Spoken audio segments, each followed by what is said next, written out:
أخيرا يا أخوان صدرت نتائج قرعة المرحلة الرابعة من تصفيات آسيا المؤهل لكأس العالم 2026. مجموعة بي واللي يستضيفها ملعب جوهرة الإنماء بالمملكة العربية السعودية ضمت السعودية والعراق وأندونيسيا. مجموعة A واللي تستضيفها قطر في استاد جاسم بن حمد ضمت قطر والإمارات وعمان.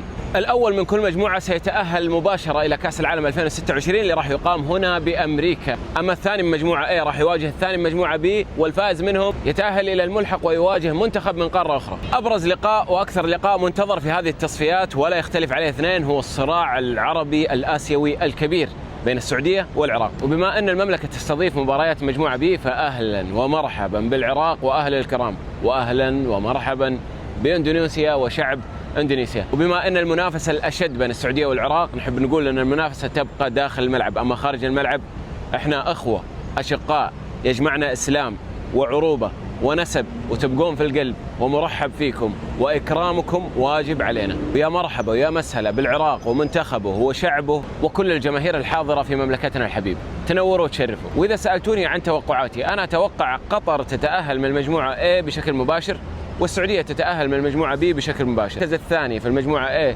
راح يكون للإمارات، والمركز الثاني في المجموعة B راح يكون للعراق. أما منتخب عمان ومنتخب إندونيسيا توقعاتي أنهم راح يكونوا في المركز الثالث والأخير، مع حبي الكامل واحترامي الكامل لهذه المنتخبات. لكن عمان خاصة في عدم الاستقرار اللي يعيشه الآن المنتخب العماني أتوقع أنه صعب يحقق نتائج، وأتمنى التوفيق لكل المنتخبات المشاركة. في الأخير أي منتخب عربي راح يتأهل بإذن الله إلى كأس العالم هنا بأمريكا راح أكون أول الحاضرين والداعمين له. كذلك منتخب إندونيسيا اللي يعتبر بلد إسلامي وبلد نحبه. والآن علموني توقعاتكم، مين المنتخبين اللي راح يتأهلون بشكل مباشر، ومين المنتخبين اللي راح يلعبوا على المركز الثاني للملحق القاري. أنتظركم في التعليقات.